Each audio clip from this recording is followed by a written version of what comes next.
Thelma D. Jones. I've lived in Southwest for more than 48 years.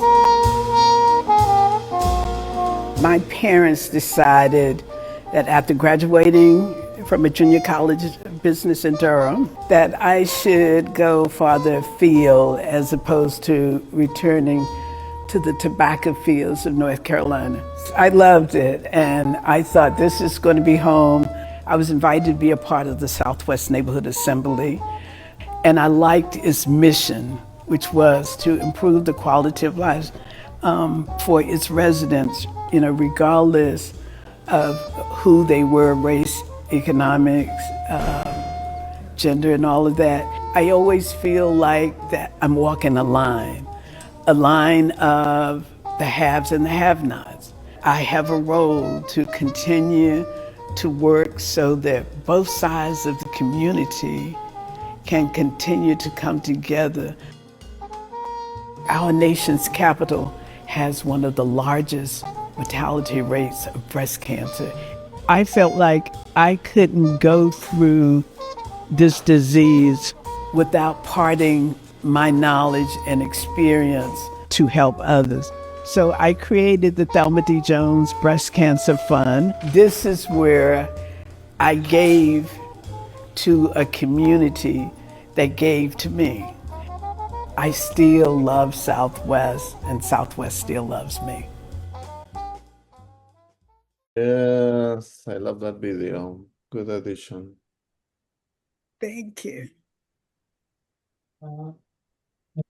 Good afternoon, everyone. Good afternoon. Good afternoon. I am quite happy that I am seeing a number of familiar faces on the screen.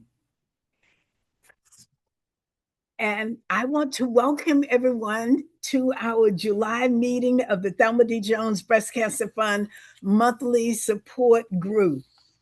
And most of you know, we may have some new people, but just in case, I am Thelma D. Jones, the proud founder of the Thelma D. Jones Breast Cancer Fund, and I am honored to serve as your host this evening.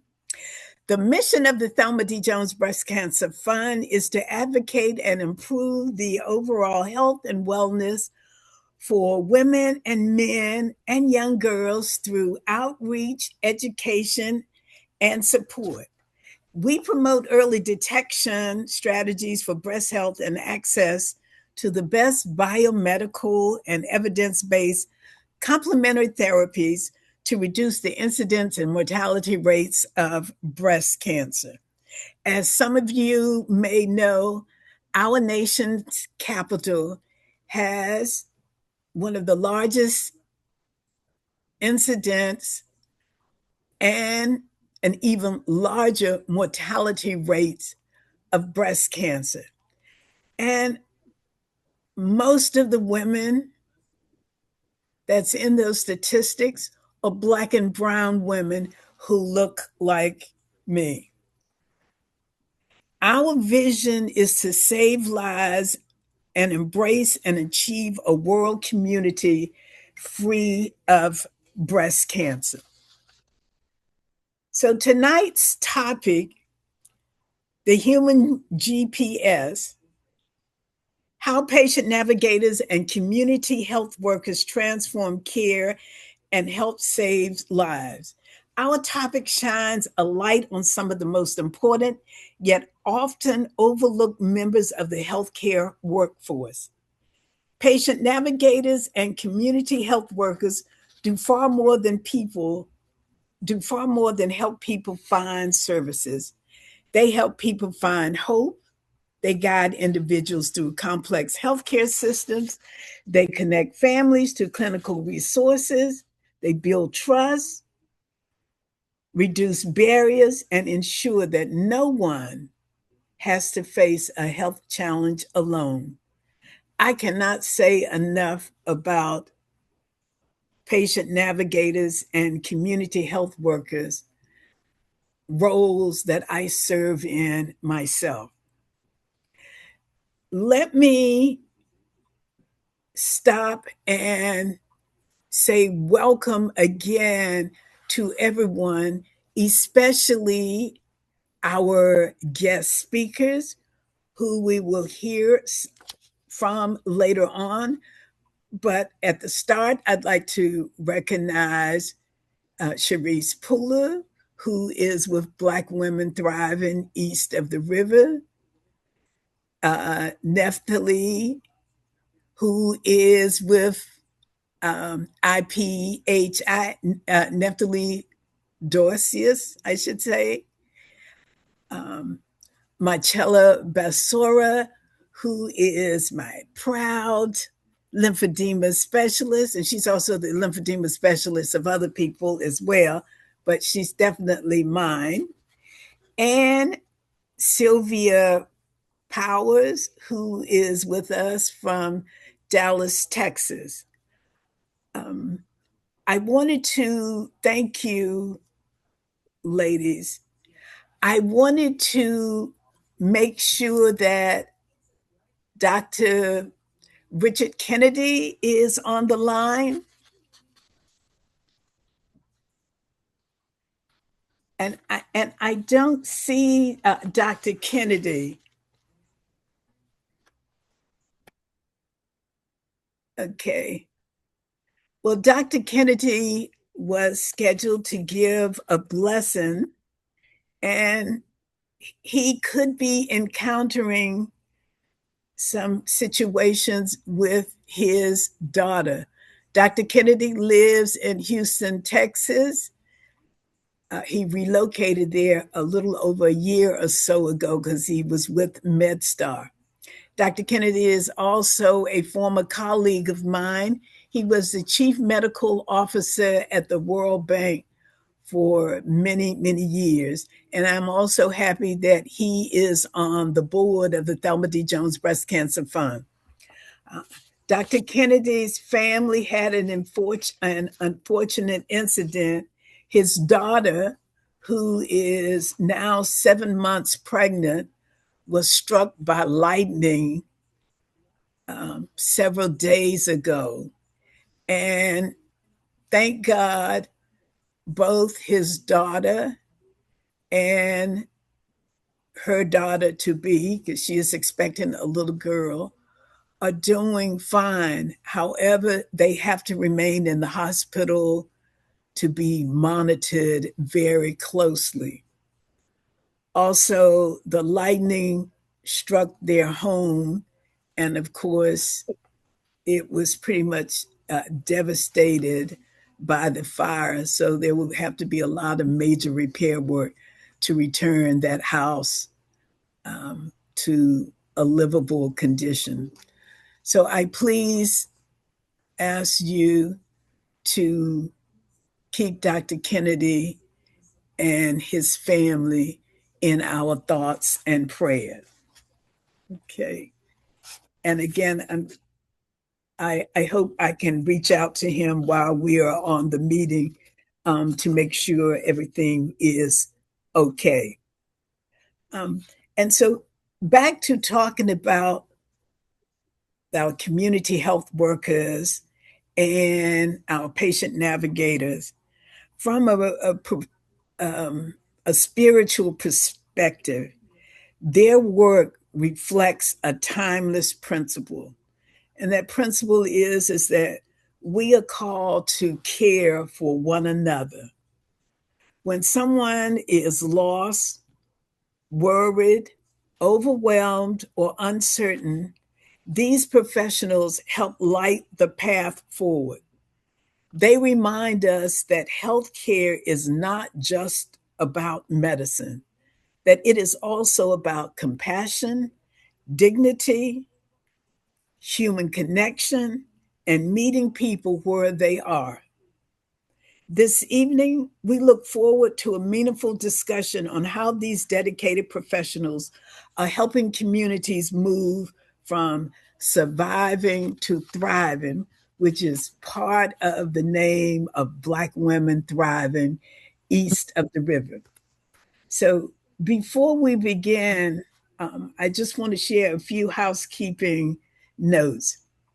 So this meeting is being recorded and it will be available on the Thelma D. Jones Breast Cancer Fund's Facebook page and YouTube channel, actually fairly quickly. But if it's taken down for a while, it is because we are editing the YouTube to remove any unnecessary noises. Um, Please remain muted unless you are speaking. And finally, we invite you to be fully present, engaged, and open as we explore how patient navigators and community health workers are transforming care, building trust, and helping save lives. Um, I will say this, and Chirece, I hope I'm not stealing some of your thunder to talk about my role with Black women. If so, I can yield and Go leave that to ahead. you. No, go ahead, Miss Thelma. Okay. So I am proud to say that I completed the requisite coursework to be a community health worker. And believe me, that training was quite intensive. I think I think I know I attended class 3 nights a week from 6 to 8 or 9 o'clock, and then on Saturday. And I did that from July to early October. And I passed the exam. As a matter of fact, I think I only missed one class, and that was because I was traveling in North Carolina. And so now that I have completed the training, I would very much like to become a certified community health worker. And to do that, I must complete a practicum. So I am very pleased that my practicum is going to be at Black Women Thriving East of the River. So, yay. And so, Congratulations. thank you. Congratulations. And we're very happy to have you, very excited about working alongside you. Thank you. Thank you. So, that is one of the many reasons why Chirece Pooler is here representing Black women. And I might mention a year ago, last April, Nikisha Jones, who is the executive director of Black Women Thriving East of the River, was the guest speaker. And Nikisha and I travel in many of the same circles. Sometimes we joke about how many times we see each other within a short period of time. So, without further ado, I'd like to just introduce Chirece Pooler, who will be our first guest speaker representing Black women thriving east of the river. So Chirece serves as the patient navigation program associate with the organization and brings more than 15 years of experience in community organizing, education, and birth work.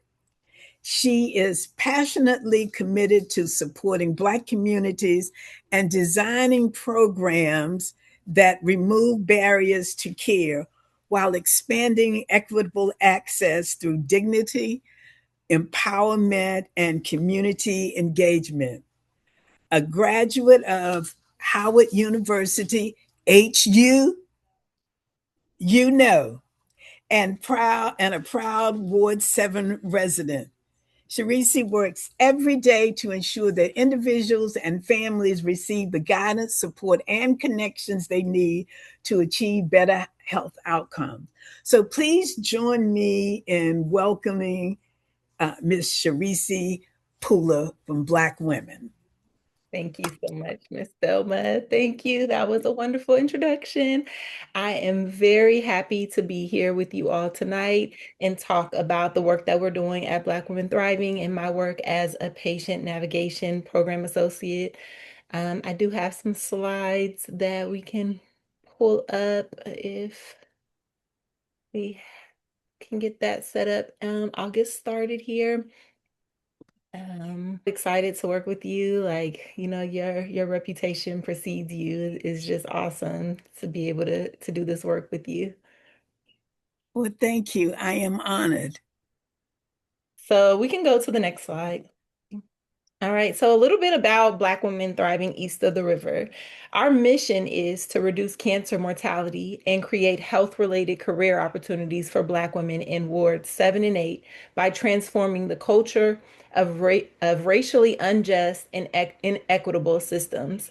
So in 2019, there were a bunch of Black women that were either lived or had ties to Ward 7 and 8 that came together, and they came together to answer the question, what do we do to reduce cancer mortality? And so from that conversation, Black Women Thriving East of the River was born. And we can go to the next slide. And one of the biggest things that we are proud of is our patient bill of rights. So we have created this document that summarizes what rights a person experiencing cancer has, and at every stage. So that includes before there's a cancer diagnosis, just what can I do to decrease my chances of getting cancer. There are things, information that you should know. And then at every stage of cancer, this document outlines what your rights are. It outlines from cancer. It outlines from cancer treatments. What screenings to do to what you need to know as you go through the process, how to connect yourself with information, organizations, because it's not something to go through alone, right? So, Black Women Thriving is all about building community. And obviously through advocacy, but also listening to what people in our community are asking for, not just going and creating programs, but listening to know what are the things that are important to the people and what are the barriers that prevent them from getting the health care that they need. Because when we talk about healthcare, it is not something that's equitable because everyone doesn't have the same access. So this patient bill of rights is really a cool tool that patients can use, and just patients that have any a health condition, they can use this tool to just help them understand what their rights are, that they have rights, what those rights are. And also what I really like about this document is that there are questions to ask your provider, which I think are so helpful because a lot of times people don't know what to do. They don't know how to engage with healthcare providers. And so it's really good to just have a tool, a place to just easily see. You can take it with you, pull it up on your phone, take it with you into the office, and it can be a guiding tool to have those important conversations with your healthcare provider. Also, and if we're making, for us to be empowered in our healthcare, we have to get all of the information to have informed consent, right? We need to know what all of our rights are. We need to know what the benefits, what the risks, and what the alternatives are of everything that is available to us. And so that allows us to actually make informed consent. So we're really proud of our patient bill of rights. We have one for ages 18 to 39 years of age, and then 40 plus, because we do know that those needs sometimes are a little different in those age groups.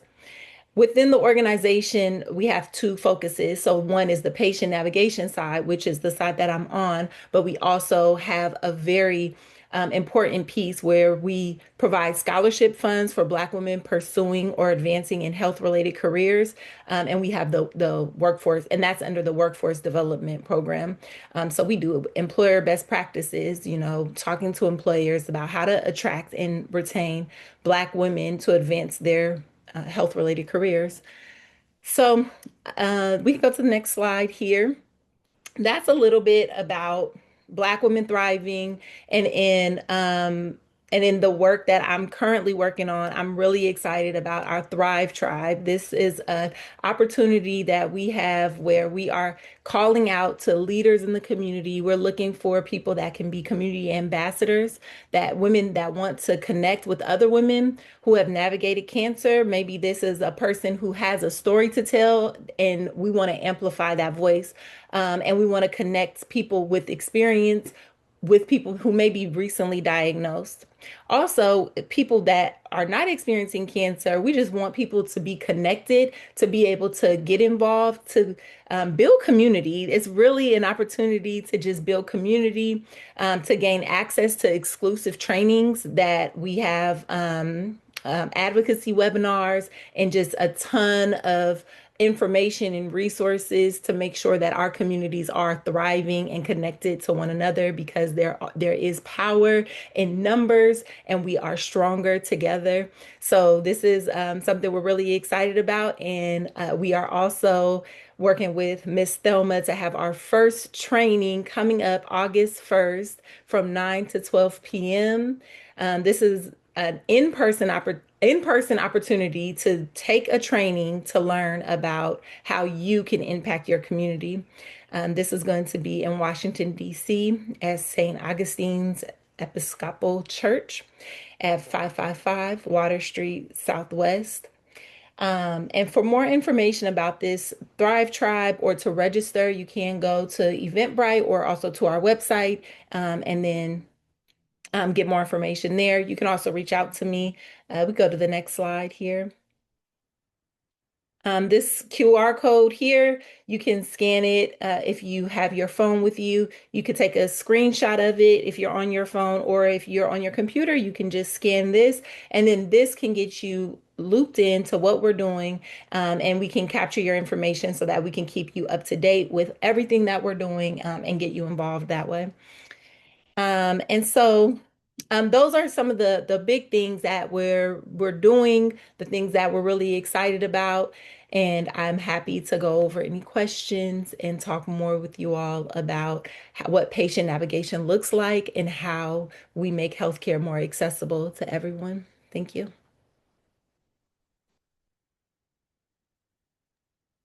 Thank you so much. And I think what we would like to do is also have Nephtalie talk about community health workers, and we will do a Q&A with the two of you.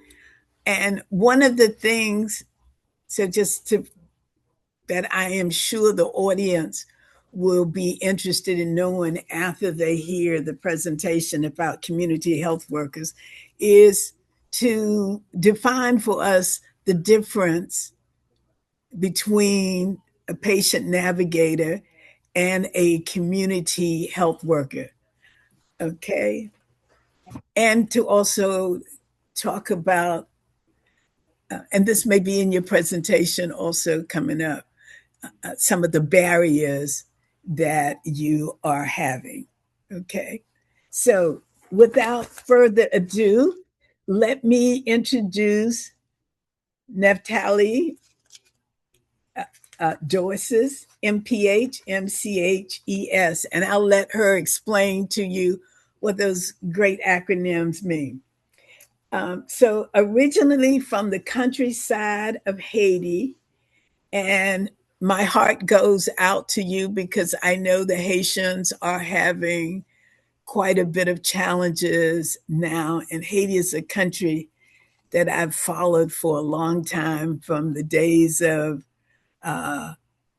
Jean-Claude Duvalier, Papa Doc, Baby Doc. So my heart goes out to you for the challenge of the Haitian people. So as I said, she's originally from the countryside of Haiti and raised in Lynn, Massachusetts. She developed an early appreciation for the power of diverse communities, shared experiences, and collective problem solving. She currently serves as program manager and community health worker trainer with the Institute for Public Health Innovations Z. Turner Center for Community Health Worker Workforce Development. Driven by a passion for community-centered solutions. Driven by a passion for a community-centered solution, Nephtalie joined IPHI, which stands for the Institution of Public Health Innovations, because she believes communities should be actively involved in identifying and addressing the challenges that affect them the most. So through her work, she supports and empowers community health workers like myself to bridge the gap between healthcare systems and the people they serve. She brings more than 8 years of public health experience, including work in sexual and reproductive health, infectious disease prevention, and community health. She earned degrees from Springfield College and New York University's School of Global Public Health. Please join me in welcoming Nephtalie Dorceus. Thank you, Miss Thelma. And I appreciate those kind words about Haiti. There's just a lot going on with TPS and all those different things, as you know. But hello, everyone. Good evening. My name is Nephtalie Dorceus. You can call me Neph as well. I am the program manager over at the Institute for Public Health Innovation, as well as a community health worker trainer. I think I should have permissions to share my screen. As mentioned, I'm with the Institute for Public Health Innovation. We are the region's public health institute. What we basically do is add capacity to the public health system, and we do so by creating innovative strategies, cross-sector partnerships, training and support, as well as supporting effective policies. We have been doing community health worker work for quite some time. We have trained over 1,300 community health workers, employed hundreds of community health workers across the region, as well as developed and implemented CHW programs in partnerships with community-based organizations, MCOs, to name a few. And we also have worked to establish and grow some of the region's community health worker associations, as well as advocating for policy with CHWs in DC, Maryland, and Virginia. We are also a certified community health worker trainer. Our curriculum is certified in both Virginia and Maryland. DC does not have a formal certification, so that's why we don't have it for DC. But hopefully in this PowerPoint, and I'm gonna go quickly through some of these slides, but if there's anything that folks have questions about, please do let me know. Feel free to drop them in the chat. But hopefully by the end of this presentation, you'll learn about the CHW role, how to integrate CHWs into your organization, as well as demonstrate the impact of community health and systems, and encourage support and collaboration for community health workers. So who are community health workers and what do they do? Think about the person who always has the answer in your community, or that person who is always sharing a resource or being like, hey, do you understand how to take your medication? And they take the time out to help you. That is a community health worker. A community health worker is somebody who is in the community, supporting people, advocating for community needs, and is helping to bridge some of those gaps between healthcare and community. And some of those roles come with many different names. Some community health workers are doulas. Some of them can be family support workers, community navigators. They could be homeless advocates. They can be intake coordinators.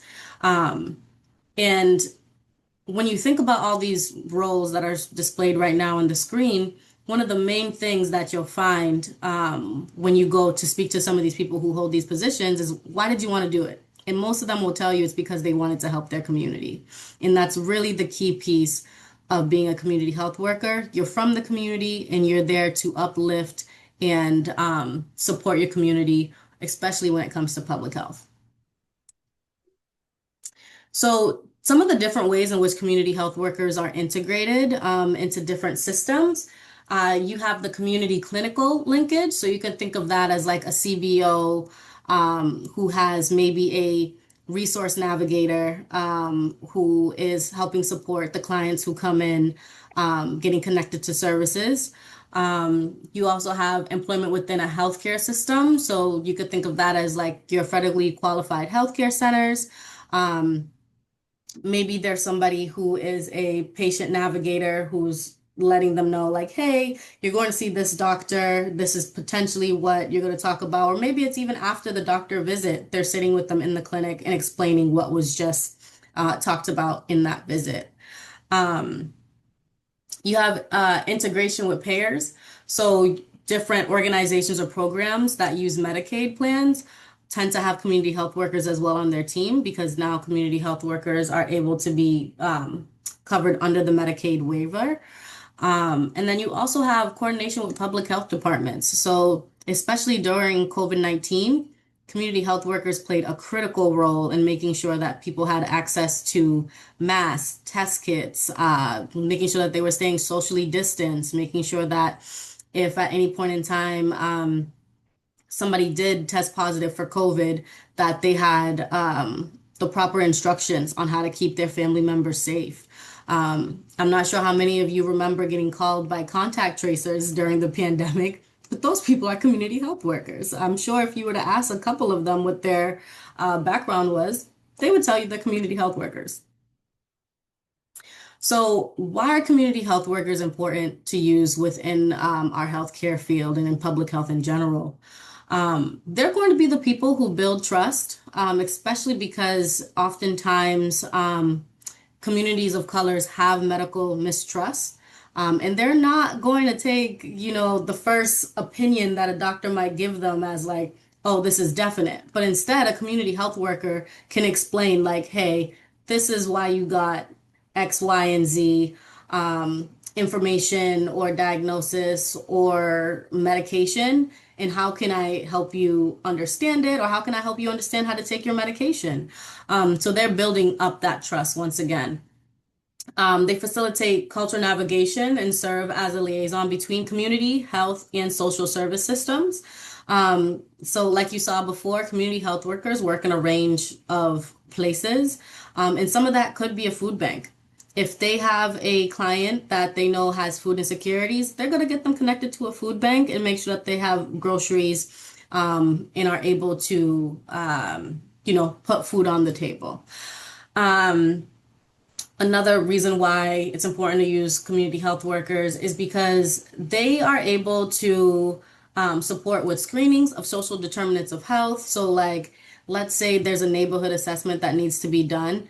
You don't want to see somebody out there with a clipboard just checking you off as like, oh, I saw this person, I saw this person. You want people out in the community actually speaking to you, asking you what the problem is, taking down your opinion and being able to translate that back to the organizations who are even doing these screenings so that there's actually meaningful change and not just change that's happening because that's what that organization decided.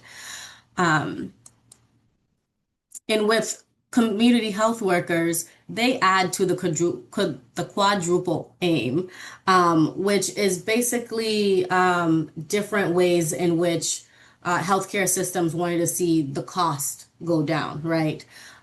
So community health workers are going to improve population health. They're going to reduce the cost of care because if you're not using the ER as your main hospital and they're able to get you linked to a primary care provider, you're going to start seeing a reduction in the amount of money that you're paying every time you go to the hospital. They're also going to enhance the patient experience. So I know so many people who go to the doctor's office and feel like they're overlooked or that their questions don't get answered. But then when they get in contact with the community health worker who's able to sit there with them and really discuss what they're talking about, they feel a lot more seen and they feel more empowered to be able to show up to the next doctor visit to advocate for themselves. And then, of course, with improving provider satisfaction, We all know doctors don't always have the most time during your doctor's visits, but if you have somebody who's able to answer those additional questions outside of that visit, you might start to have a better experience when you go to the doctor's office. And like Miss Thelma was explaining earlier, she was one of our CHWs through our program. I had the pleasure of working with Miss Thelma a few times, whether that was her supporting in our job fair, or just being so gracious when it comes to the practicum portion, because I know that took me a little bit to get you in there, so I apologize. But with that, one of the things that we do, one of the trainings that we provide are our community health worker core training, which is 120 hours worth of core competency skills for community health workers. And right now, the way that we have that being done is through live Zoom sessions. So they are online. And we have various different schedules to meet community health worker needs, because we understand that people work full-time jobs as well. On the screen, you'll see a couple of our core training topics. And these core training topics are really chosen to make sure that community health workers are getting the groundwork of what they are going to be getting themselves into in being a community health worker. Because like I said, community health workers are already those people in communities wanting to help and wanting to improve their communities. So we're just adding to their skill set by training them in these topics. We also provide continuing education training. So like Ms. Thelma said, she wants to become a certified community health worker. And once you do become a certified community health worker, you do have to take continuing education training classes. So we do provide that, as well as whenever there's one coming up that we might not be teaching, we also connect community health workers to those as well. And then we also support community health workers through their practicum so that they are able to get certified, because we do see that certification is probably going to become something that's more required as time goes on. And in Maryland, it's a 40-hour practicum versus Virginia, that's 120 hours. But that's basically on-site experience that you get to really take what you learn in the classroom and apply it in real life. So this next section is really on like different supports for employers or even community organizations if you are looking to bring on a community health worker. We do provide team integration training where you will learn everything from the CHW experience to how to integrate them into your team, how to develop your team so that everybody is supporting each other properly and working with each other in the right scope of work and scope of practice, as well as learning best practices for integrating a community health worker on your team. We also have supervisor training, which is split into two parts. So our supervisor strategies 1 is really focusing on the community health worker role and understanding what they do and how you can best support them as a supervisor. Because the community health worker role is not one of those traditional healthcare roles where it's like, oh, it's by the book. These are people who are from the same communities that they're making impacts in. So sometimes things will come up that are not just impacting the community members, but them as well. So there's a special way to supervise community health workers. And then the second or part 2 of that would be the supervisor role. So giving you tips and tricks on how you can improve your supervision skills, better support your teams, as well as challenges and best practices. And then I did want to share these 2 flyers. I'll drop them in the chat, but we do have a core skills training coming up. We have 2. We have one in September and one in October. And we actually are offering them at a discounted rate right now. And then we also have a supervisor and team integration training coming up in October as well. So if you are interested in either of those, I'll leave my email address in the chat, as well as share these flyers. But I will stop sharing and I will pass it back to you, Ms. Thelma. Thank you so much for the wealth of information that you just shared and also that Chirece shared. I was having flashbacks as you were going through the information. It's like, wow, we did a lot. And it also gave me a great sense of the value and importance of the work that we do in changing and improving lives in the community. So my heart and hat uh, go all off to both you and Chirece. And so, what we would like to do now that we've heard all of this wealth of information is we'd like to turn to the Q&A section.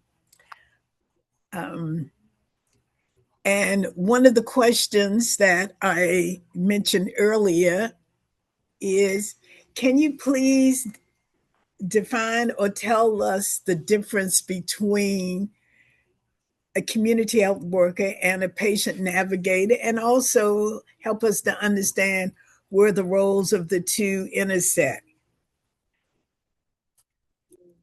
Yeah, I'll start. These roles are super similar. There is a lot of overlay in between them. I would say that for a patient navigator, they are working with a patient from the moment that there is a referral. They are helping them navigate that referral, getting them to appointments, helping them identify their barriers to get to appointments, and giving them the resources they need so that they can get the care that they need after there has been a referral. And so I think community health workers maybe a little bit more broader and do a little bit more. Yeah, so there's definitely tons of overlap, like Tracy said. I would say one of the main differences between a community health worker and a patient navigator is that a community health worker could be a patient navigator, but a patient navigator couldn't be a community health worker. And it's for that reason that mentioned earlier, where it's like to be a community health worker, you truly have to be from the communities that you're trying to impact, right?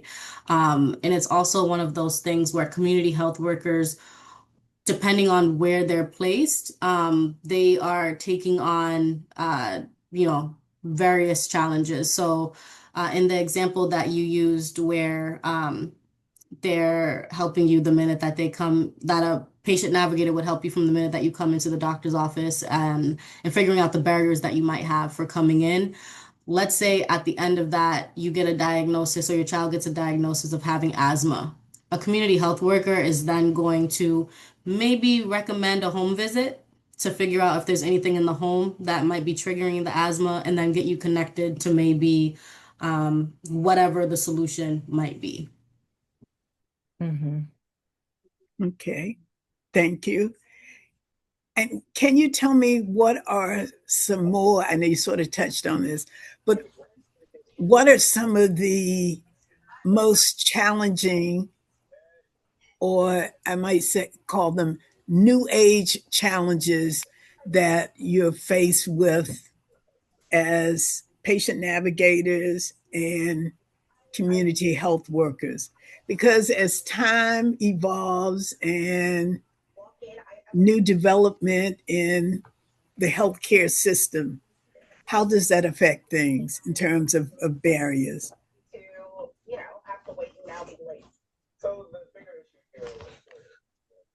So I know for community health workers, oftentimes the role is grant funded. And as some of you might know, during like the current administration, a lot of public funding has been cut. So sometimes, that jeopardizes people's roles and jobs because there's a lack of funding. So sometimes you'll find that community health workers, if it's not a grant funded position, it could sometimes be hard to find a position. So they'll sometimes work in a different role in the meantime, and volunteer as like a community health worker. So I would say that's one of the major barriers. Yeah. Yeah, I would say that's one of the major ones. Mhm. Yeah, and I'll add to that. I think that because the healthcare system is so complex and it's ever changing. There are things that are always changing within the healthcare system. Even a patient navigator or a community health worker, they have to keep up with all of those changes, and sometimes that can be that can be work in itself, even as a navigator or a community health worker. Okay, thank you. Um, I said I was asking questions that I think maybe some of the audience may want to know, but I don't want to hold the mic from anyone else. If someone else would like to have some questions answered, please put them in the chat or raise your electronic hand. Okay, so we have two people who would like to ask questions, and so why don't we go with you first, Sherry? And Sergio, I sent you a link from Kia Toy. If you could confirm that you received that, and I'll let Kia go second while you locate the link that she sent. Okay, yes, I have the link and I included on the chat here. So just let me get it back. Okay, so Sherry, you have a question. Yeah, I just wanted to ask if you've seen an uptick. I know it's recent, but an uptick in the necessity of the role, given the number of uninsured that we're having as a result of the cuts in the subsidies. And, I think we're on the brink of a Medicaid disaster. So I guess that's part one. Part two is, I see your role as really like, a navigator has a very specific, they're trying to get you through the system, which is hard enough. You've got the broad role where you're sort of looking at what else could be causing this, right? If there's asthma, is there mold in the house? Is there? So it's a bigger, broader view, which I think is a much better way to look at a community problem and have other resources brought in if they're needed. Is there a way, because I see this as a really good potential career path in a country where four-year degrees aren't getting people jobs. So are there incentives in either underserved communities or communities just in general for payment of community health workers? And is it so low that it's something that should be sort of looked at to sort of break our cost curve of medicine? Because there can be things in the home environment caught, or things maybe that people will be more willing to reach out early than waiting till they get really bad and go to the emergency room. I know that was a whole bunch mixed together, but you probably get where I'm getting at. Those are really good questions. I want to address the first question about all of the changes to healthcare, and that is something that is definitely impacted the access to even to a patient having a patient navigator, because oftentimes patient navigators work in the hospitals or the clinics, and then if you are uninsured, then that just creates a whole other barrier to having someone to help you. Because with the patient navigator specifically, they don't come into contact with the patient until they have already kind of started care. So definitely impacting that. Yeah, and to jump And in and answer your second. Oh, sorry, Miss Thelma, go ahead. oh no, because I was actually going to start another question, so please answer that. Okay. Yeah, and to answer the second part, the community health worker role is a really great entry pipeline role. I know for myself, I started off as a community health worker and now I get to train community health workers. So I have definitely have used it in my career, and it has played such a critical role in some of the positions that I've been able to been able to hold because you get trained on how to be empathetic, how to be a community servant, how to be, approachable, reach out to people, answer questions. All of those are skills that you will use in all of your career roles, really.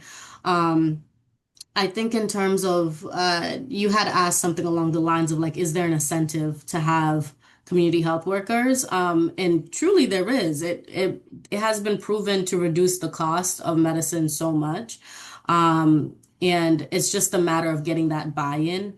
And community health workers do get integrated quite a bit in different healthcare systems. But like I said, one of the barriers is that funding. And because it's a career pathway that does sometimes heavily rely on grant funding, it has its ebbs and flows for sure. I'm not sure if that answered your whole question. Hopefully it did. Totally does, and it sort of shouldn't. I mean, I'm sort of thinking like, there's so many certifications that you can get for, I don't know, your certificate, your electronic certification, sort of like trade. I'm thinking the trade school model, but that's not the model I'm really thinking of. But I'm sort of thinking there needs to be like, you don't need your BSN to be able to do certain things that could be, contract tracers during COVID were hired and trained and then were able to serve a role. Like I sort of really, I believe in the prevention role, which, Thelma, obviously, we all know in breast cancer prevention is much better than cure it, but we can't convince insurance companies of that on many levels. And, a lot of it depends on the political ebbs and flows, but I see it as such a necessary pipeline that unfortunately it shouldn't be reliant on grant funding. I would hope that at some point in our lives, we see communities making that a part of their budget and realizing that having people on the ground in their own communities doing that kind of work is worth the budget of what, it's ultimately going to flow up because the money isn't going to be coming down. But we shall see, right? Yeah, you're absolutely right, and I would just say that there is an opportunity for each of us to participate in the advocacy and the policy changes, so that exactly to your point that this is work that gets counted in the budget. So I know specifically as like a doula, for example, there's been a lot of changes where previous, like, there's been like kind of doulas have been ostracized, even though studies show that having a doula will decrease the chances of other interventions, cesarean sections, and mortality, and all of these things. And so now, just in the recent years, and it's still we're working on it. Insurances are paying for doulas, and it's still a process, and we're still working to make it an easier process to get like reimbursed and things like that. But there's an opportunity for us to make those changes and incorporate the community health workers and patient navigators in the budget in our budget. Hey, thank you. And now Kia has her hand up. So Kia, do you want to raise your question now? Yes, I have a question for Chirece about your Thrive Tribe. The people that you have in this program that does like mentorship and advocacy, do you all have any issues with them doing mentorship and advocacy work with other organizations? Like a person you're saying like a person that's already a part of an organization, or just working with multiple? Well, I'm asking, so I have metastatic breast cancer and my bones in my brain, and I'm unable to work because of my disease and the side effects and treatment and stuff. Right. But in my free time, because I have a lot of time on my hands, I do mentorship with Emmerman Angels, Cancer Hope Network, Pink Aid, peer-to-peer warrior mentor, and after breast cancer diagnosis. And right now I have about 7 or 8 women that I text and talk with and check on them and give them advice and help and whatever. And I'm just looking to expand that work because I have so much free time on my hands. But I've talked with other organizations that do similar work, and they don't like for their mentees to cross over to other organizations. They want them like strictly just working with them.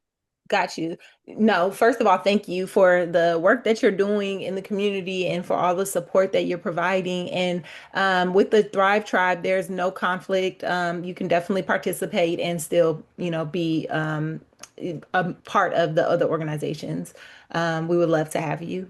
Yeah. Okay, great. I've seen your ad or your information on Miss Thelma's newsletters, but I have chemo brain, so sometimes I'll write it down and then I'll forget where I put the thing that I wrote it down on or something. So, but I'll be in touch with you guys, within the next day or so. Awesome. We would love to have you. Thank you so much. Yeah. Miss Thelma, if you want me to talk, you want me to wait till later? You want me to talk about my thing now? If you can just hold off, and we definitely want to come back to you. But what I did want to recognize, Sherry Dinkinson Trott was on a few minutes ago, who asked the questions that you answered. And Sherry is featured in our newsletter. So if you have not seen the Thelma D. Jones Breast Cancer Fund newsletter for this month, I would strongly encourage you to check out the newsletter. Okay. It might get an X rating or an R rating if you look close, but all you particular. And it's not R-rated. As a matter of fact, Sherry's a staunch advocate for people with disabilities. And we all know how challenging it is for ordinary citizens or regular people, however you want to define us, who do not have disabilities, how challenging it is for us to get screened. So Sherry has so I'm speechless. Sherry has shared with us her experience in being screened for her mammogram. So I would encourage you to look at that. And if you have an excuse or reason not to be screened, I am absolutely confident that this will be a motivation for you. Early detection saves lives, it creates better outcomes. Okay. So thank you to Sherry for sharing that with us. And if there are other questions, please put them in the chat and we can come back to them. But right now, I want to recognize a few people before we move on to our wonderful community partners. One of the people that we have online is Dr. Jan Adams. And I hope, Jan, are you there? Yes, she is. You're on mute. So I'm here, Thelma. Yes. So Dr. Jan Adams is an honorary board member of the Thelma D. Jones Breast Cancer Fund. And you've heard me say this a million times. Dr. Adams gives honorary a whole new dimension. So she recently, and I will allow her to tell you this, but I'm telling you the doctor part. She recently received an honorary doctorate degree. But she is also, in addition to serving dutifully as a board member for the Thelma D. Jones Breast Cancer Fund, she is also the founder and CEO of JMA Solutions, an organization she created after her service in the Air Force. She is also the president of Ideal Electrical Supply Company, and her newest venture that we know about You know, you never know what Jan has up her sleeves. Her newest adventure is that she is co-owner of DC Power Football Club. So all of that, and she still has time for the little old Thelma D. Jones Breast Cancer Fund. So, Jan, Dr. Adams, can you please tell us about the great honor that not only you, but you and your daughter received? Um, Thank you, Thelma. I'm not one who, really talks about myself. Thelma, I think you did a fine job of it. Because of our community involvement and so many things that we do, not here only here in Washington, D.C. area. First, good evening, everybody. And not only here in Washington, D.C., but in our hometown of Youngstown, Ohio, and other locations. Someone who actually runs a college out of Atlanta, Georgia, Christian University, asked my daughter and I if we would be recipients. She wanted to give us an honorary doctorate degree, and I thought that was just so awesome of her to ask. It was, I'm just in awe, and thank you, Thelma, for recognition. But I did want to say good evening, everybody. As Thelma said, I'm Jan Adams, and I'm honored to serve as an honorary board member of the Thelma D. Jones Breast Cancer Fund. But I hold many titles. I do a lot of school activities, and the soccer team that she mentioned is a women's soccer team here in Washington, D.C. It's a new team. Well, this is going on their third season, really. And I'm just really proud to be a part of that. When they asked me and came to the table, how do you say no to something like that? Because you don't see a lot of people who look like us and from backgrounds like us in that type of realm. So I was excited to do that so that other young girls can look and see, wow, I can do this too. I hold, like I said, many titles, and I serve on a number of leadership roles in the city, but this is one of the roles of which I am most proud, Thelma. The pride comes from the tremendous respect I have for you and the extraordinary work that you do to help rid our communities of cancer. And whether you're serving here in DC, your hometown, you're all over the place speaking, and you're just constantly raising awareness and promoting early detection and ensuring that people have access to information that can save lives. And the speakers tonight were so inspiring. Thank you so much for all that you've delivered to us today and given to us. And a lot of respect goes to your board members and the people who are here every month, Thelma, for you. So I'm inspired by all of this. And thank you again for all you do. I'm proud to be here, proud to support this important work, and I'm proud to be a part of your team. Thank you. Yay. Yes. Thank you. But I just wanted to thank you, Jan, for all that you do, not only for the Thelma D. Jones Breast Cancer Fund, but for our community scholarship programs and a list of other organizations that I won't name. But thank you again for being here. Okay, so now that we have had a wonderful and wonderful presentation with robust Q&A on community health workers and patient navigators, we're going to now move to the community partners role. And just again, before I move to that role, we have a number of people here on the line that I work with closely as a community health worker and as a patient navigator. And I really appreciate their being here. Many of them are under the leadership of Christine Spencer, who I know I've seen on the line a few times this evening.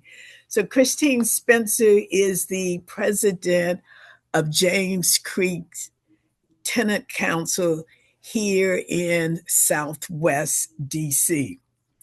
And James Creek, as I have often said, is one of the most progressive housing complex in the District of Columbia. I have worked with Christine on a number of projects for the last 30 years. And because of her dedication and commitment, our community is thriving. So thank you, Christine, for being with us and for inviting, I know, at least 10 people that are on the line as a result of her outreach. So thank you You're again. so welcome, Thelma. And Christine, did you want to take a minute to say something?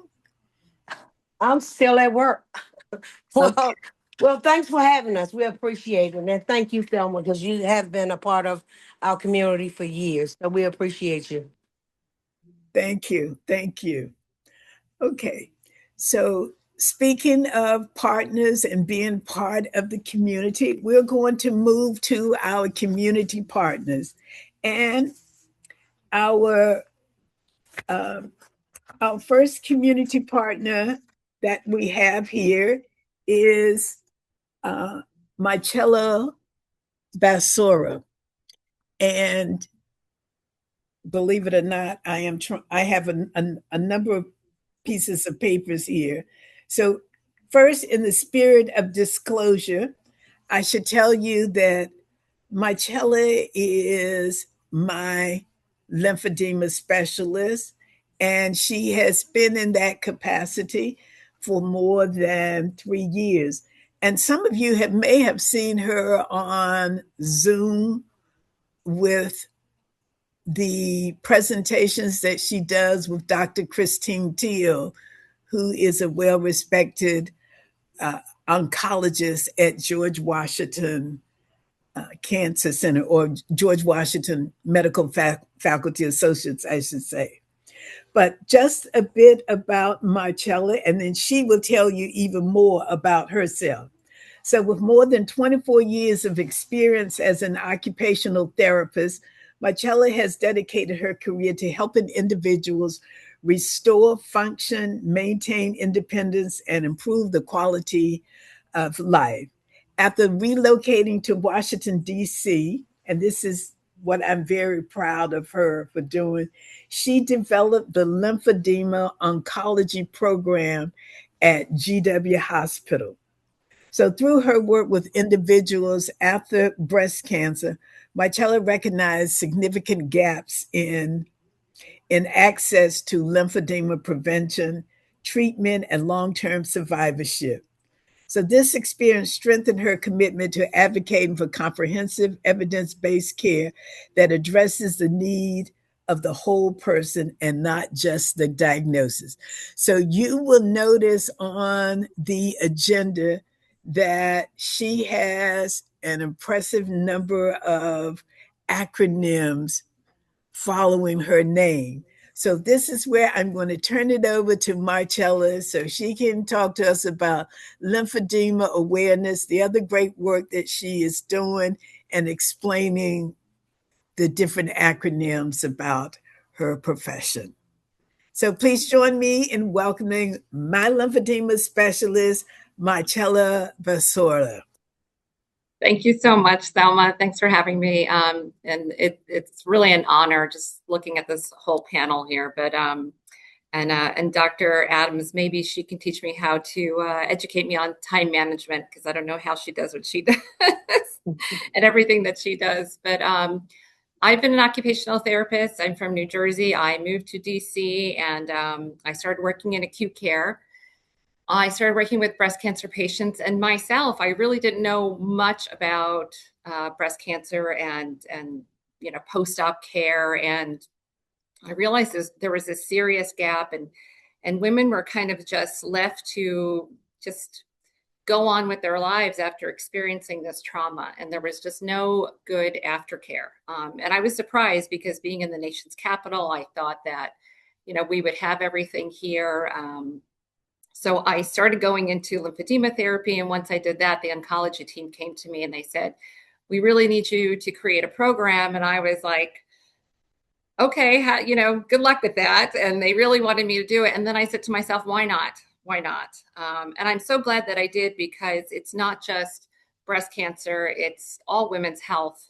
There is just such a lack of education and resources. So I'm glad that I could be part of this. But what I do is I'm a lymphedema therapist. I'm also an occupational therapist, and I help rehabilitate patients in any way that I can. And I really use the most holistic approach. So when you're getting rehab, it's not just about the diagnosis of cancer.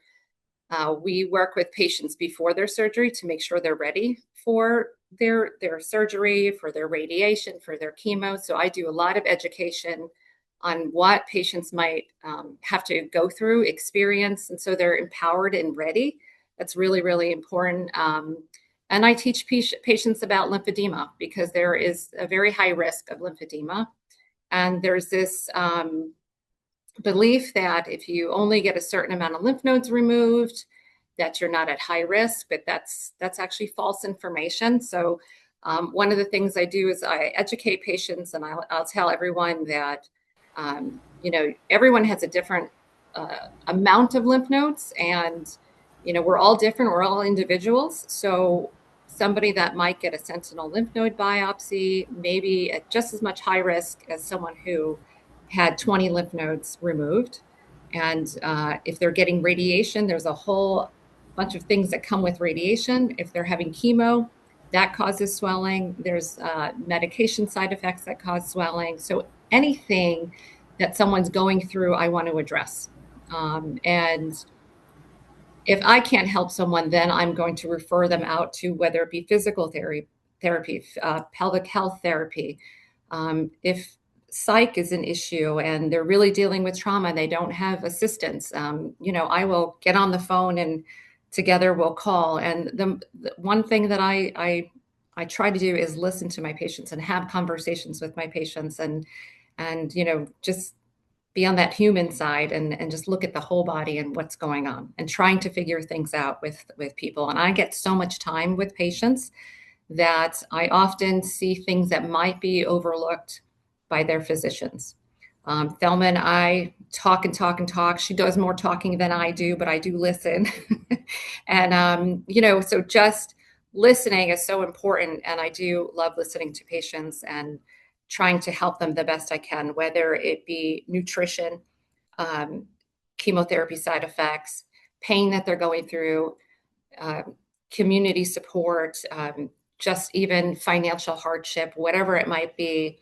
I kind of feel like a community health worker every single day, but my role is an occupational therapist. But even if that might mean I'm ready to treat someone, but they're not ready to receive and they need to get something out, I'm there to listen. And where I work at GW, they allow for this kind of time with patients, which is wonderful. So they've really allowed me to expand, and they give me the time with patients, which is so rare these days to work for a facility that allows for that. So I'm really, really lucky to do what I do.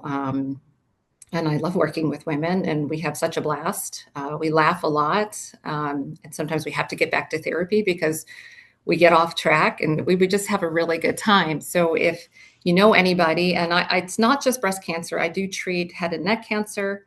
I treat genital lymphedema. I treat lower extremity lymphedema, primary lymphedema, which is something you're born with.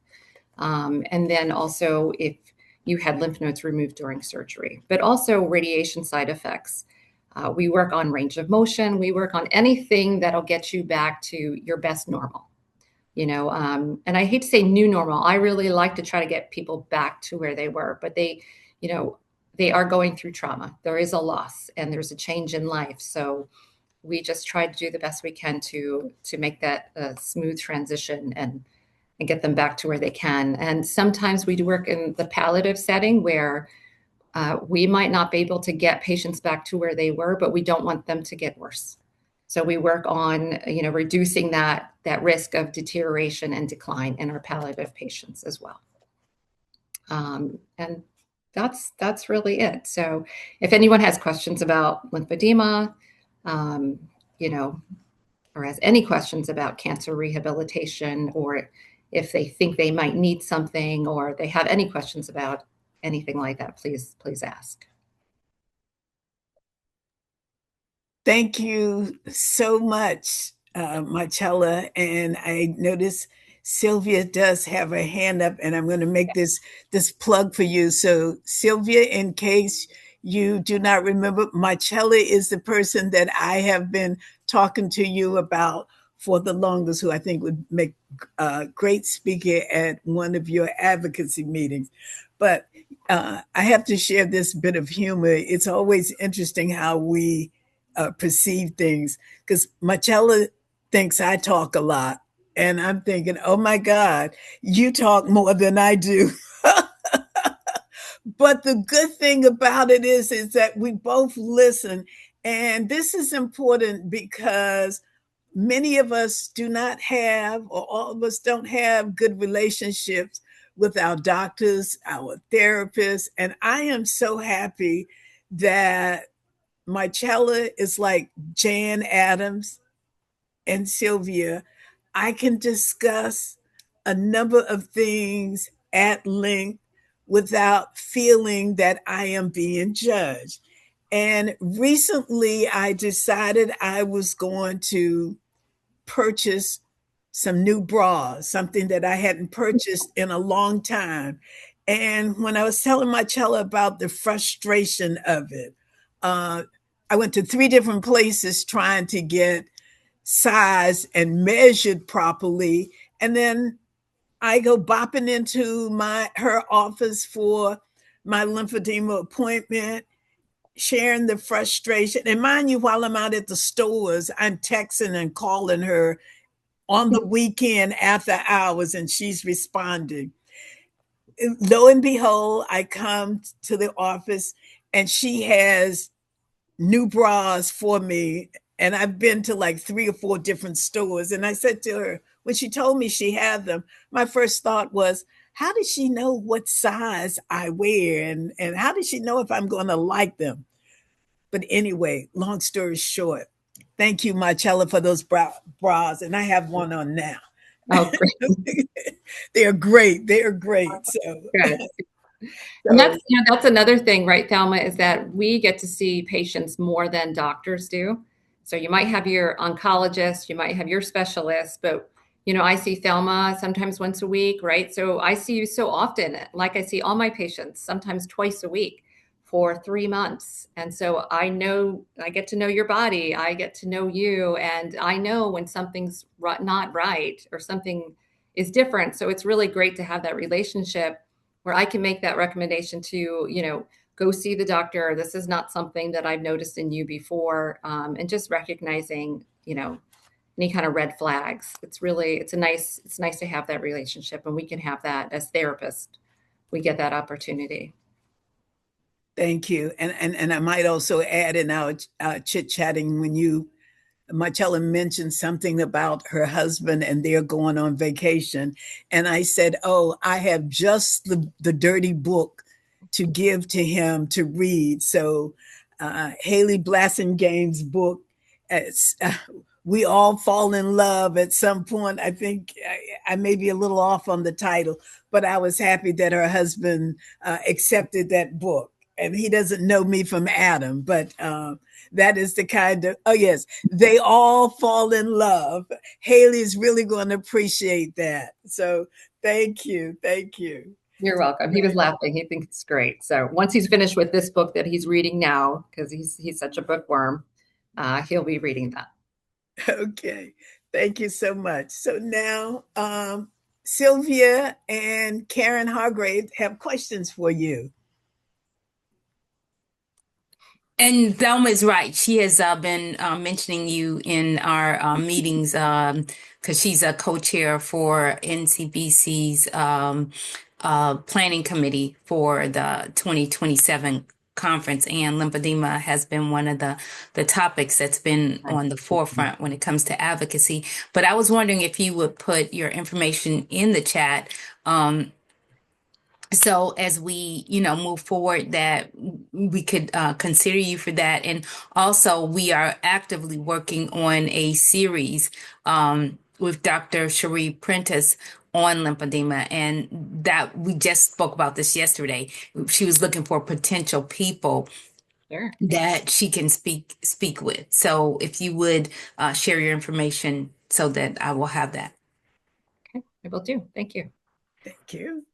And Karen Hargrove has a question.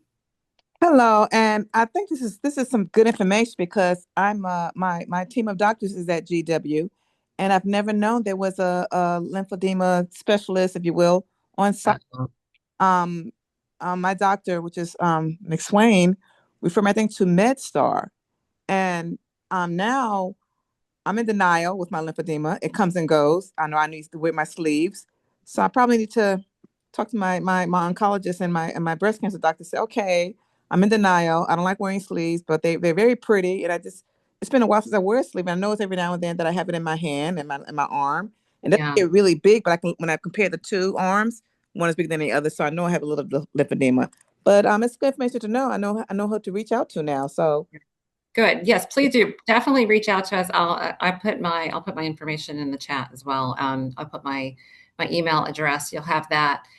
It's good. It's good to manage it because it is a very manageable condition. Mm-hmm. It just gets, as it progresses, it just gets harder and harder to manage, just like anything else. And it is manageable if it becomes kind of a habit. And I try to teach people that it is a habit. Just stay on it and just be aware and mindful of it. It doesn't have to consume your whole life, and I don't want it to consume anyone's life, but it's something that is extremely manageable. But once it progresses to a certain stage, it just gets harder. And it's a very expensive condition too, as Thelma can tell you that, Medicare just started covering these over a year ago. And, when I had a Medicare patient, it was so hard for them to get sleeves. They cost hundreds and hundreds of dollars. And it's nice that right now we have that coverage, and I hope it stays that way. Okay, thank you. And I can thank Marcella for helping me to start getting sleeves complimentary now, because for years I was doling out that hundreds and hundreds of dollars for the sleeve and the hand gauntlet. And there were times that my lymphedema treatment therapy was not covered. So I am just really happy with my relationship with Marcella. Thank you. You're very welcome. I'm happy with you too. Okay. So next we're going to move to another partner, and that's Sylvia Powers. So when we think about partnership, the National Consortium of Breast Centers takes collaboration and advocacy to another level. The Thelma D. Jones Breast Cancer Fund is so proud of our partnership with NCBC, as it is called, and grateful for its commitment for bringing together healthcare professionals, advocates, survivors, and community leaders to improve breast health and breast cancer outcomes. It is my pleasure to introduce Sylvia Powers, Project Coordinator for NCBC, who is joining us from Dallas, Texas. And let me just share you a bit more. Sylvia focuses on advocacy, social media, grants, and membership networking. A breast cancer advocate for more than 3 decades, she has dedicated her career to helping to bridge the gap between advocacy and healthcare. She holds a bachelor's degree in communications with an emphasis in journalism from the University of Wisconsin at Madison. Her photography work has been featured at the Survivors Soiree during the National NCBC conference for the past, actually it's 3 years now, right, Sylvia? Yeah, it's going on 4 years now. 4 years. Okay. Okay. So Sylvia's passion is finding innovative ways to connect people, ideas, and resources to improve the lives of those impacted by breast cancer. So please join me in welcoming Sylvia Powers from NCBC, all the way from the Big D, as in Dallas, Texas. Well, thank you so much, Thelma, for that amazing and lovely introduction. It is a pleasure. I had chased Thelma down for years. We got this amazing skincare donation. I sent Thelma this beautiful package, and I was like, okay, so now she's gonna talk to me, and I think she said thank you. That was it. But when we finally connected, it was well worth the wait. It's just been absolutely awesome. She is a very loyal, dedicated person. This is going to be the second year that she's co-chairing our planning committee for the NCBC conference. She is an active member of my intimate advocacy committee. And just to show you the importance of collaboration, ever since I attended the first meeting, I've been on every meeting that she's had.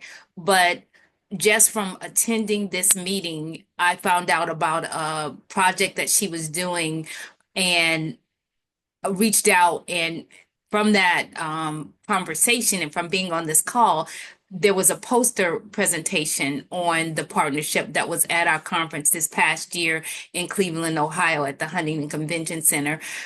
So it's just amazing the connections that I've just been able to make also from being on these calls, and the person she's been talking to me about for several months to identify with this person just as we're getting ready to launch a series on lymphedema. So I am very grateful for Thelma. I'm grateful for her work. I'm grateful for her due diligence to make sure that she brings forth pertinent information to the community, and not just the community there in DC, but the community at large. So I can't say enough about Thelma and the work that she does, but also the partnership that she's aligned herself with NCBC. We will be launching on July 30th a webinar dealing with inflammatory breast cancer.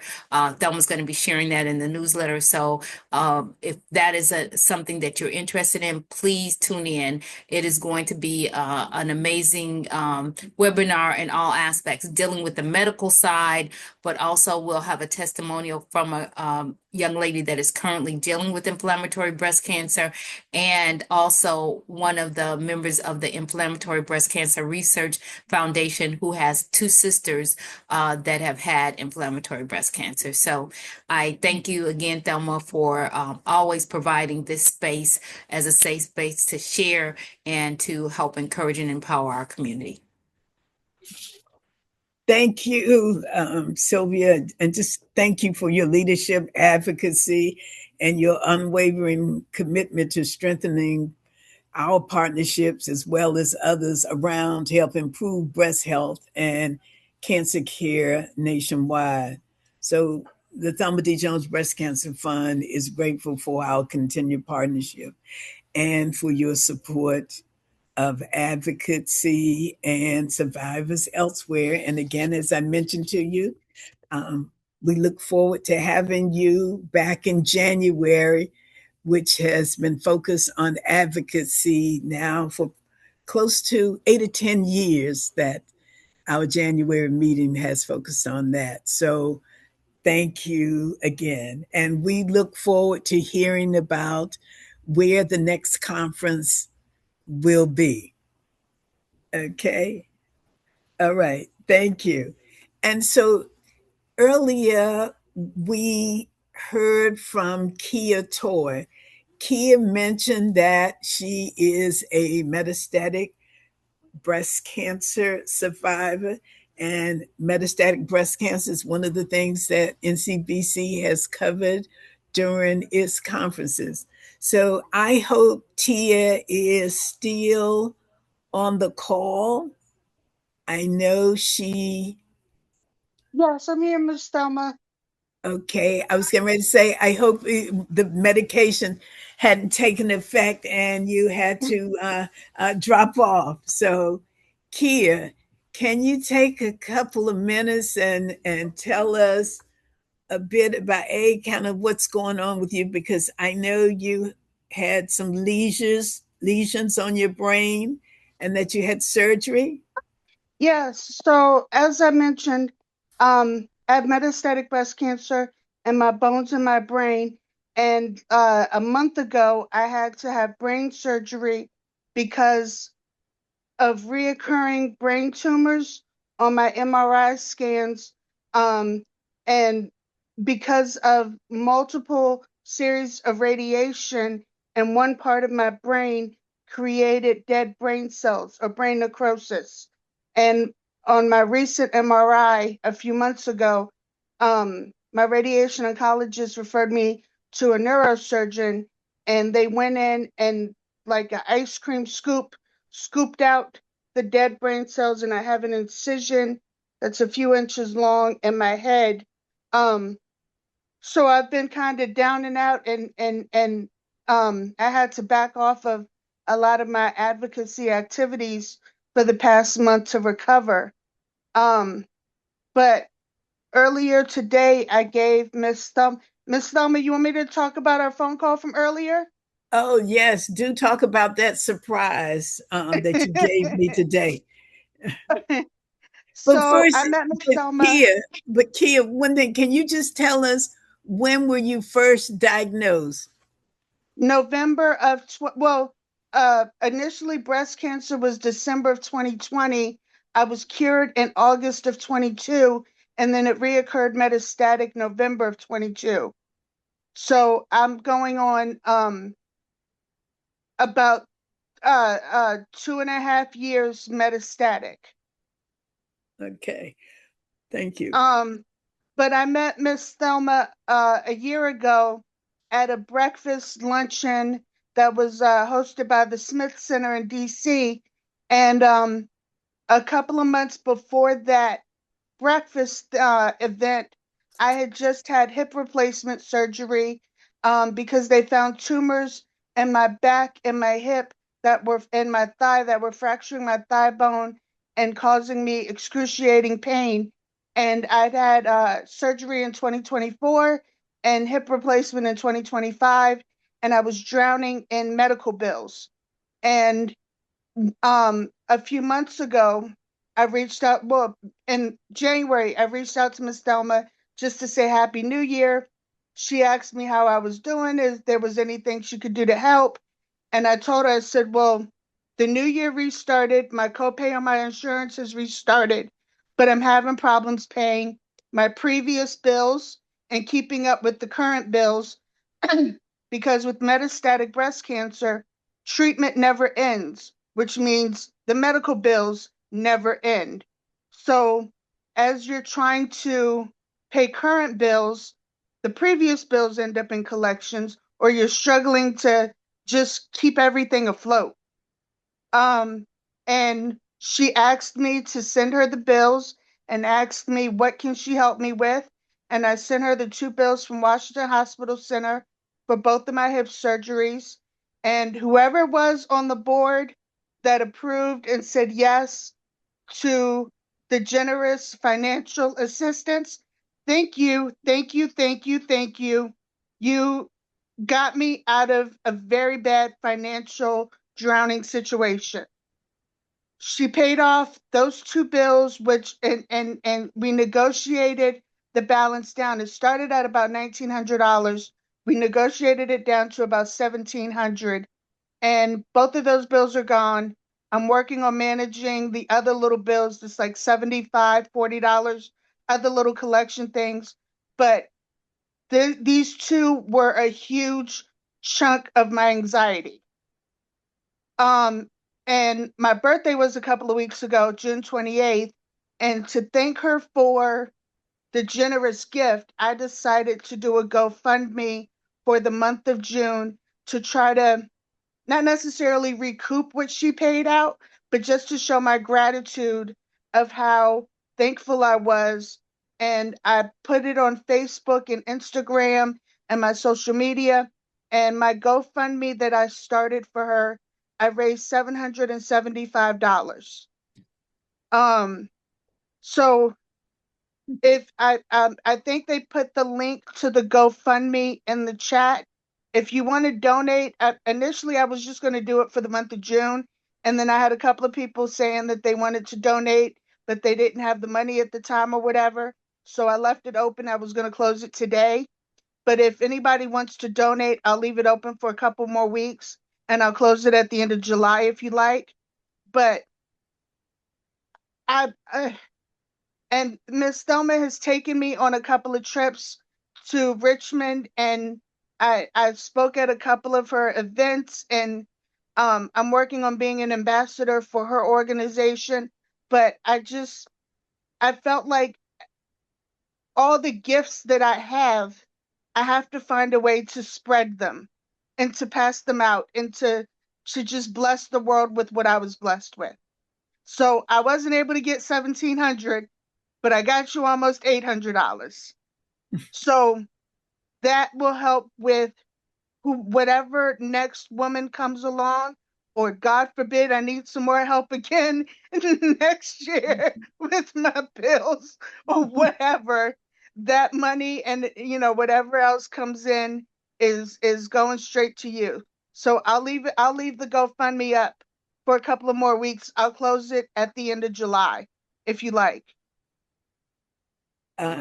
Kia, I'm almost speechless. You're on mute, Miss Thelma. Oh, thank you.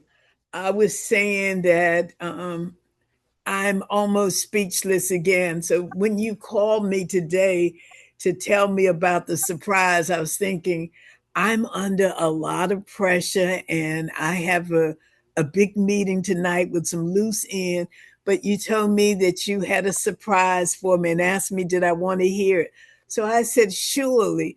And I'm thinking that the surprise was going to be something about your medical condition, some good news from your doctor, or something from your brain scan.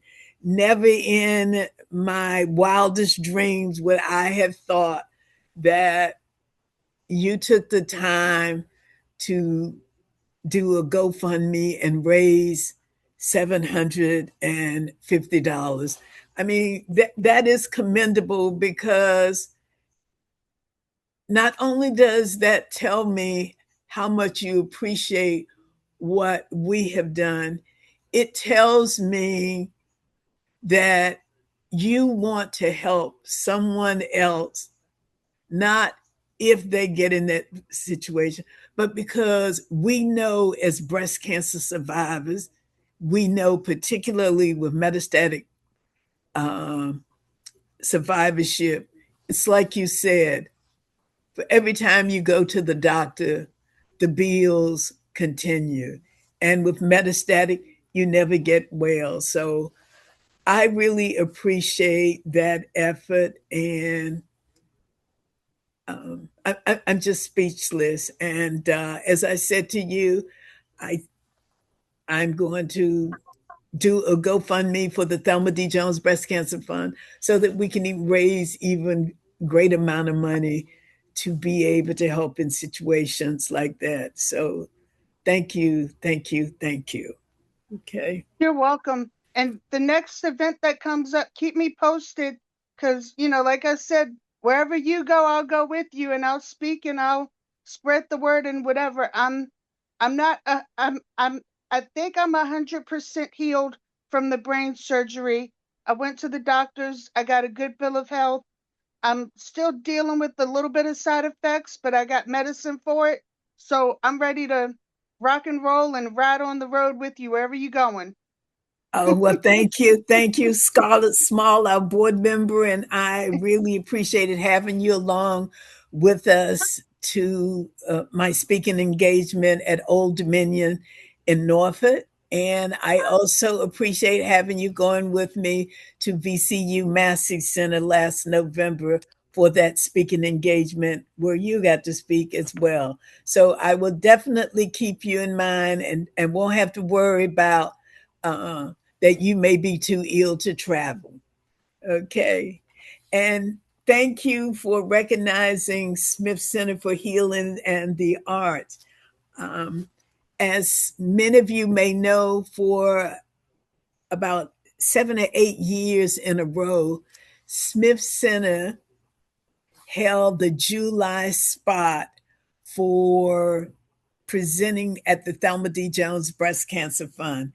And I should also mention that beginning in October 2010, Smith Center for Healing and the Arts started training me as a patient navigator.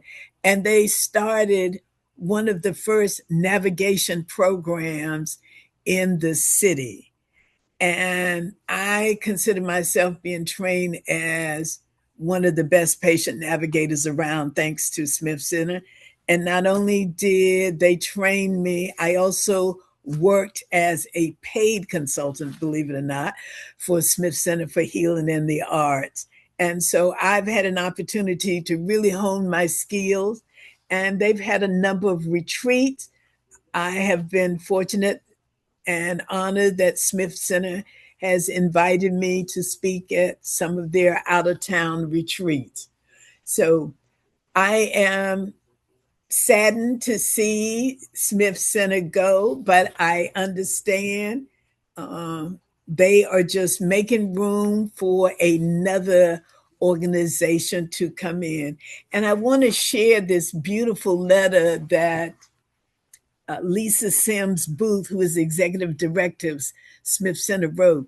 And she is actually in California, and she was unable to be here. She says, "Dear Thelma and the Thelma D. Jones Breast Cancer Fund community, I am so sorry that I cannot be there to say a proper farewell as Smith Center for Healing and the Arts ends our long-standing hosting of the July meeting. It has been an honor to bring the work of Smith Center to the TDJBCF community each year. We have shared information about integrative cancer care, the power of arts for healing, and the importance of taking care of your whole self, physically, mentally, emotionally, and spiritually. While this part of our partnership may be ending, our organizations are forever bound by a commitment to serving those with cancer and helping them walk this journey. We both firmly believe that no one should walk a cancer journey alone. We look forward to continuing to be a part of the TDJBCF family. And of course, whenever Thelma says, "Lisa, I need you," I will be there. Wishing you a wonderful meeting and continued blessings. In partnership, Lisa Sims Booth, Executive Director, Smith Center for Healing and the Arts. So thank you. I don't know if Lisa had the chance to log on, but I know she's actively involved and working in California. But thank you, Lisa, for this lovely letter and for the partnership that we've had and that we will continue to have. Next, we will be moving as we are moving toward the end. The announcements I will not have to read out because they are at the bottom of the agenda. And I hope everyone did receive a copy of the agenda. If not, please log on to our website and to learn more about all of the wonderful programs that the Thelma D. Jones Breast Cancer Fund is doing around patient navigation, community health work, financial capacity, as Kia just mentioned, helping people who are challenged with medical bills. We want to help them It's something about my new computer that if you get too close to it, it automatically mutes me. So my apologies for that. But I was just sharing about the great work that the Thelma D. Jones Breast Cancer Fund does. And I encourage you to visit our website at www.tdjbreastcancerfund.org, and also visit our Instagram, Facebook, and YouTube channel to look at some of the great work that we have done in the past and building on it. So with that, I would like to conclude this evening, and I want to thank our speakers, Nephtalie, Dorceus,